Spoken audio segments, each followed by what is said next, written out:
abusi avo mama nyina adwo mama kwa baba UTV so Mmara ne sesen ene brason se de ebramu me de vim lady Afia Pokua se da kese nkoma this chocolate drink de ohia any ensuo ne special drinks ebi ene simi abronya de special na ye de ko nkra ne nyina mom bi enum we se apple de ene sugar no so ya manage ne kama enye sugar bebre be hye nkra ne sen ne ade da bi we ye de FDA agiatuma ene ye ntwen bronya on se ayifo onyum no ye bro dada ye ntwen bronya we so de mo nti we de yenum dada ye twi enum dada ye ntwen bronya abrabo no ane ne chile ansane yakwa abato nyesa NDC 1PP omu wini se chile on be chile egu yeso no jajaja nyasem keto ne ya ba beto aso live wo Mmara ne sesen so last week ne started domestic abuse basabasa koso wo abusuantem efie setting relationship ne ade ya be hwe asem bi ekoso this week wo social media DJ Switch akola ketwe ya na no wako DJ program so ma wako gi ni dia ne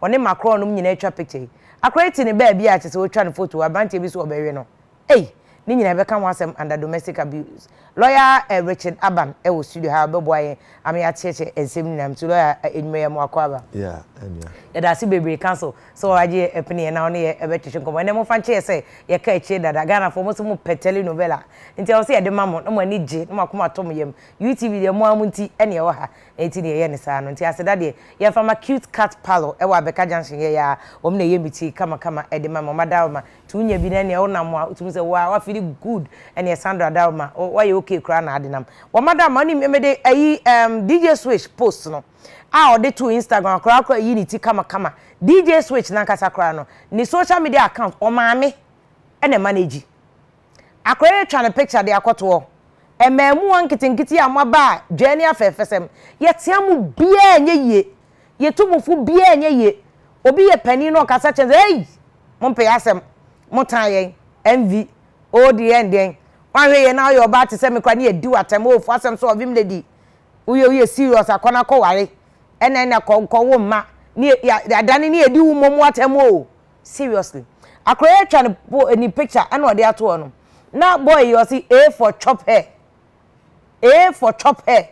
ono boy na dwene mu de bia ofoso agro no dio ene lawyer be ma ya te ase se we abuse criminal intent ena you for chop hair criminal intent ena wa express into wa bo utirim se wo beye bone into de bone ne beka ho a na che se wie bagana ha ye obone bia wonye de wa ye no kra inchoate offenses se unya nye ade no na wo bo utirim pokra eye bone conspiracy eye bone ye be chew Ghana criminal act na se ye be ma lawyer to no bo a kire mu ye hu se de ensem ni nyina ati ansa na yakọ break na batilo a mesa mo akọ ababio ye mfa we no start on say last week e ka domestic offenses ni ade na under domestic violence act no we de hwe akola ndi ni photo koto no for chop we for chop boys o say miami ni abe ma dance ni KOD e di 2000 Ghana cedis ato so obi obebo am ya che boy no o de be che ni pakro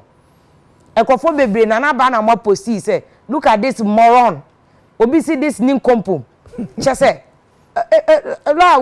first of all a crime and say obeka say ye be chop akola ketu a only 16 approved age for consent no nana Afia me da say asemo boys me da say anything say before wa an say ye dey asem kokota to achase answer na especially under the criminal acts no answer na court ebubua will say indeed what the bone no there are two things aya court na ehwe say ampa say you have man stress and actor stress na okanya no say wo mpako no or intention says nya oka no obeye na wanyi opportunity na wa yesa de na na to acha say aha na sa comment o man yen what I can say about this in there is very crude. It's very crude. It's very crude. Okay. It's not something that we should entertain. It's okay. A very vulgar word. No, as to whether or not it constitutes a criminal offense, no. And no much I say, into me constitute criminal offense. Into me constituting. There be. Are you sure? I'm sure. So what can say? Yes. For chopam. Yes. we so chop am enye criminal offense yes say na intent no nko a enye enough the intent ni no adwen na wafa no nko enye enough anani o say a very wrong comment in o my to what I say like I said, you know, it's very crude word or use here and yeah in this put in that way say the way you can no me person made pity no no for you to establish say indeed a crime has been committed, you know, okay, it will be difficult. Yes. Indeed, we are here penachini. Ye nyina obi a push obi adna no tum se yenche no. Kan ye ka se yenche no. KO did 2000 abasi emfa to so yenche no. Dem bone pa na wa committee. Say asem a waka no. Say I for chop am. Akore oni be 16. And it's a make say approve age. Obi betimi dey ama consent for sex age 16. DJ switch no 15 kro nuri. Ndu ye into I for chop am say what bopo. Say minya me ye ne bone. Na apie Nyankopon na use so ayo. Onya on say amama for kasa. Na nya se ma ni peke na na say enye ken na na wom de kokota enka court be ye ma. Deputy Lawrence yen twan mo nkoto no mo na. Asani abeche no. Na mum no emonato no. Se o ka say obi si no enipa hin na omokoto emona ya omokase ye kwakoto mona sa ba ya no de criminal code na nkire enipa akoto mo no bebo amane but when the wise person intention no obo ni ti mu pose I for chop mona enye so onya o lawyer o say I for o de ever pose o say I for chop am well I for chop am no say esese me ne koda eno enye enough intention I don't see that way. That's my own opinion. I say I don't think say you will be able to establish that there's an intention backed by what he has said. Okay. Say and truly no. Or no nada. I think say a commenter that you should have made. Okay. But you bet me have say I grown a old I'm not. I don't say people make all sorts of comments on social media because say who so I say stand back we ebi kura na o show me kura no be in picture na da ho no kan ye no kura ye be 6 years kura. I mean so what that pakunu ni mi no unim how old that person too is. Ebi also ya kwala sa he doesn't even know the meaning of what he has said. To what he has said. And you know, for you to establish say truly no offense has been committed, no, I don't see that way. That's my small. You know, me person obe found uncle watch say yeah domestic abuse once. Wonderful. E dey any name bia nkofo keka ebetimi ama amounted to domestic abuse. Abraham found sakran kan Wonderful. Because nkofo trolling nkofo so social media. Wonderful. Na edi nkofo atem na ade because me say boys na aka. Ene ma ni bi so nye. Yes. Ebi so abuse nkofo. Yes. Verbal abuse na wo kan ye no. But who said last week who said it has to be in a domestic setting. Wonderful. Which means social media it will not come under domestic violence. And now say under the Act 29 no. Okay. It take care of most of these offenses. Okay. To what I say. But when we talk of the domestic abuse and I say domestic violence, we are talking of a particular setting between a wife, husband, house help, maybe stepchild, stepdaughter, somebody who is close to that kind of a setting or environment. Okay. So what I say is domestic. Okay.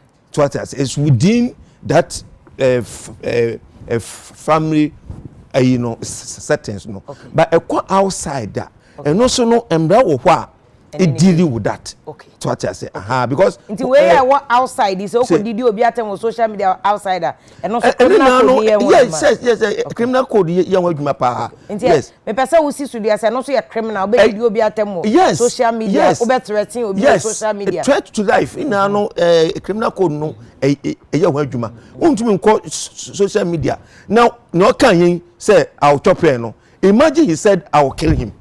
I'll kill her. Okay. So what I said. Okay. Yes, I'll chop her, but I'll kill her. Okay. Like they'll be looking for him as I'm talking. We cry you no. church as we kwa chopping ya hwe no ya be bonde no o ya be bonde no ya be mana sign bond what's a bond say on kasa bi ne ya be mana ba be kire mu chop no asechire de o pa kire na so be ya hye ro wonderful okohye bonka mu kura be kire no wonderful na mom na ho say young culture any the way in society it's no there are certain words it doesn't have to come out of your mouth it's what and yes na young culture it's and yes na your society no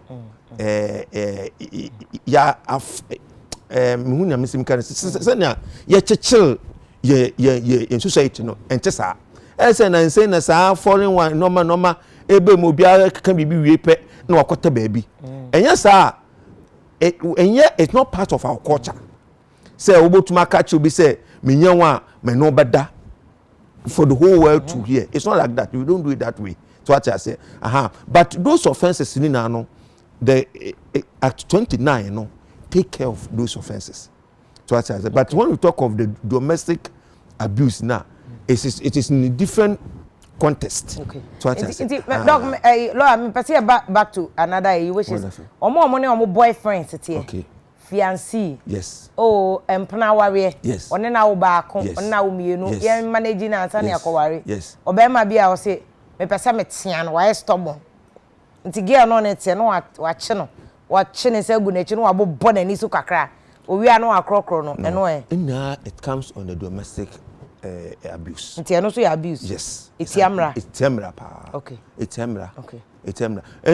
And when we say domestic relationship, it doesn't have to be only say in Pakono what's an ring. Ente side anko obi to nchen na obuna it won't come on the domestic abuse because on your yele to what I say. But obi na won ne wo sa nkutahudi no. To what I say obi a won ne wo nkutahudi no. Ebia wo hu na every day. To what I say ebia you share the same room with the person. And no na ye practice say when you do those things to that person it constitutes an abuse. Okay. And even that those ones now the at 732 no enfano no at 29 efa. So that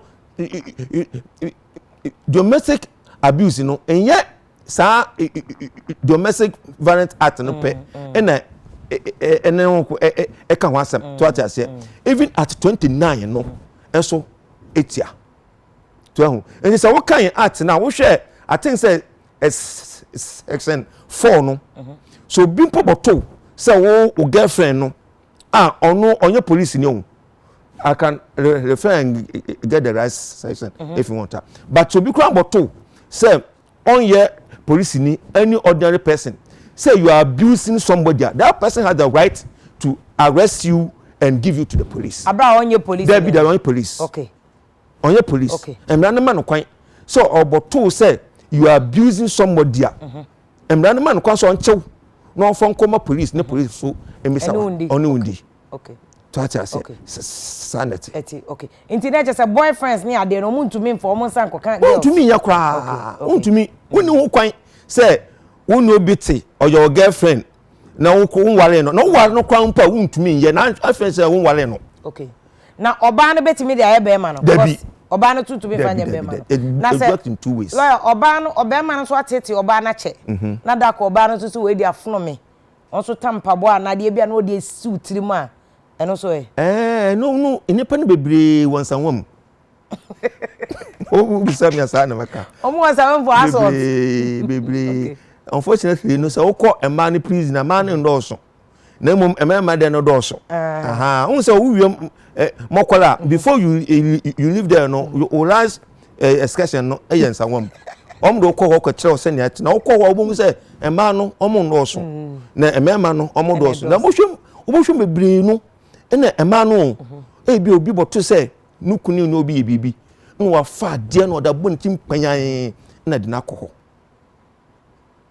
Ubi say omo interview omo said debe na do ba ya ebia na house help in what you are fat there no da bono no obi awo nhishi no da gu na chi na nsem bebre enya domestic crime ho na da bi ayi law obi won mo se ne ba ne ye kro na no ebi si wo bo ase ho o se ne ba na wia ne 5 cd wow look at that na 5 cd no de soma ne sesa no e na o chi akora ne nsa no de hyejem se o tea no se de ba onye kromfo look at that o wia ne sesa e no e crime nti me ye tea nkola biem ana eye se men tea akola biem na mom no tea akora se wo yo nipa tati ase enya se bia wodi ne sa no wodi ne ba hye nhihye mu no ina akora ne bo hu se indeed na oye no eye bone enkra bi wo ma so yedin oyin no na osakra tati ase na nipa na no mdo mo se nhihye mu growing up and check bebre and say na asay but enunti na wo ya mother of father no you should be able to know all this enunti ya church yi nti se oba ya akwara bone a osa ofo kwanya obefaso na obetente akwara no but nti la ofo kwanya obefaso obetente anti but oya mmeko yes wo de hwentia yes esuwisa ene akekeduro fra yes na wo de tua akwara no a eno ya ende wo ye na duro oh la ende wo ye na duro adu na wo ye no eto de bia ye de tia akwara no za no ma say ayi asomasi afrɛw ye so ano ye somo no wankwa ye tua wo duro no ayew duro no ayew o me yen so pane ade na ndie ye duro na sem fa say because ye akola ne ya so no de akeke ende da bi ya ko cheti wafa akeke duro hwe se ne akeke duro ashi mentia ene ade wo na wo de rob to de bi kwa rob bi wo kra ye mfa akeke duro rob ye de tua wo nim ne ya kire eno bibia no so you look at bia how often nempa kono yesa to atiase but a single out act no kwan no amount to under the domestic violence act no one single act can constitute an abuse one single act yes one single act can constitute an abuse but nyese bia wo ba ya kwara bone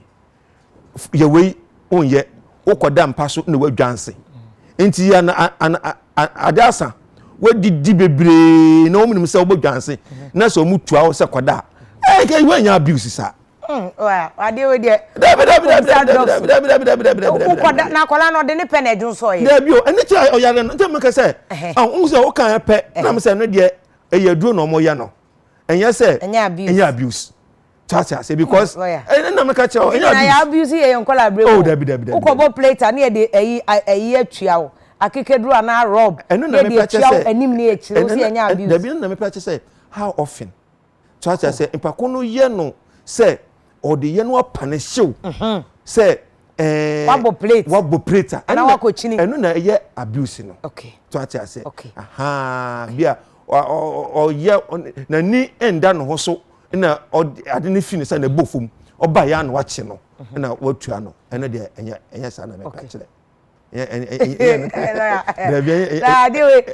was here frame me Frida Prempe gender and social protection say we know enye abuse na because other people also say abuse akola oni mu hwe emfie nsia emfie nine obi won ma onyini che ansa na watwadwo nso na wo so wadwo nso nti wo de akekeduro atua no na se ne nachi a enya abuse na eduro dia na scientific proof na law wo say ye dabi ene me ma kwa na ja jo so me ba wo ye mpenimfo no ahun omo ye no say omo abuse you to atasa akura ni say me say enkra bebre ho omo a omo secondary school I'm friend say 14 na omo dwanse onu mu say eye yare enye say wu dwanse keke eye yare ala ya o kan sa de ne mema na omo bo ma na omo so wa adwen bi so say o nya say ye bo no ye tea no no asesa dabi na wo also say they no obi a na mame awo na di 35 years ade na obaka say obo na tea no